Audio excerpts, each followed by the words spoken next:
after 10 days ng aming paglipat mga mommy, eto na po yung nangyari sa aming sariling bahay. Hello mga mommy, eto na po yung matagal nyo pong iniintay. Magkakaroon na po ng house tour dito sa aming sariling bahay. Kung naalala nyo mga mommy, eto yung nakasabit doon sa aming pintuan, doon sa aming narerentahang bahay. Ngayon, dito na siya nakasabit sa aming sariling bahay. Pagpasok nyo mga mommy, makikita nyo agad yung aming buong bahay. Huy, charing lang. Pero totoo po yung sinabi ko mga mommy, makikita nyo na po agad yung loob ng aming bahay. Pwera na lang po doon sa may taas namin or sa aming bandang kwarto. Kasi po pagpasok ninyo mga mommy, makikita nyo na po itong aming sala, tapos a little glance sa aming kitchen. Or shall I say dining table pala. So ayan, dito tayo magsisimula mga mommy sa likod ng aming pintuan. Naglagay po ako dyan ng ganito. Dito ko inalagay yung mga aesthetic wall frame ng mga flowers mga mommy sa likod ng pintuan namin. Tapos sa bandang gilid mga mommy, ito yung bintana namin. Tapos naglagay ako dyan ng kortina. Sa bandang part dito mga mommy, hindi siya ganong maliwanag kasi hindi ko pa nalagyan ng ilaw itong dalawang part na to. Chandelier po kasi yung ilalagay ko dyan mga mommy, and hanggang ngayon hindi pa rin siya maikabit dahil hindi pa alam kung paano ikabit.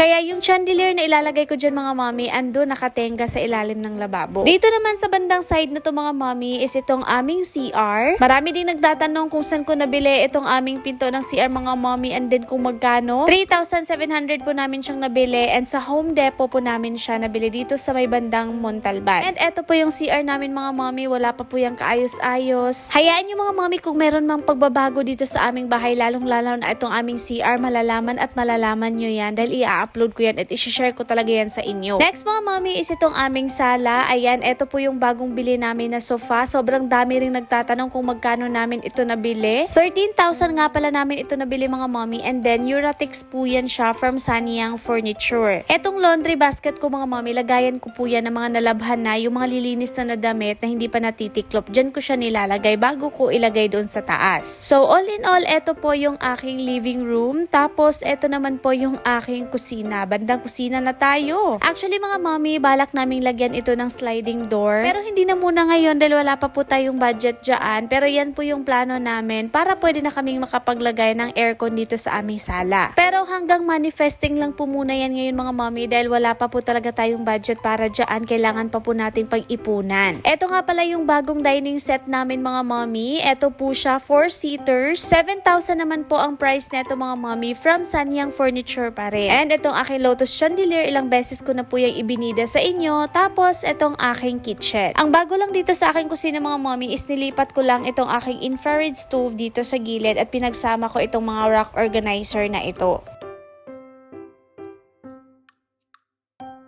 Dahil tapos na tayo sa sala at kusina mga mommy, dito naman tayo sa aming taas, which is itong aming kwarto. Dito ko nga pala nilagay itong aming lagay ng sapatos mga mommy, and eto po yung itsura ng taas namin. Bala kong palitan ng ilaw ito mga mommy dahil yellow nga yung ilaw niya at hindi ko siya nagustuhan. Actually meron na akong pangpalit pero hindi pa lang siya na-install dahil nga hindi ako marunong mag-install niyan. So eto yung pinto ng aming kwarto mga mommy, and eto naman po yung loob ng aming kwarto. Maliit lang po ang kwarto namin mga mommy, and kasyang-kasya lang po talaga kaming apat dito. And eto naman po yung mga lagayan ng damit namin, tapos ang aking vanity dresser. Etong vanity dresser na to mga mommy, 4,000 plus po yan from Sanyang Furniture ulit. Wala pang ganong pagbabago itong kwarto namin mga mommy, ganun pa rin naman siya kasi nga cute lang naman itong kwarto namin. Ang pinaka nagustuhan ko lang sa kwarto na to mga mommy is kapag nag-on na kami ng aircon, ay sobrang lamig talaga dito. Tapos yung bango neto. Kasi po dito ko po nilagay yung aking humidifier na maliit, which is ang bango-bango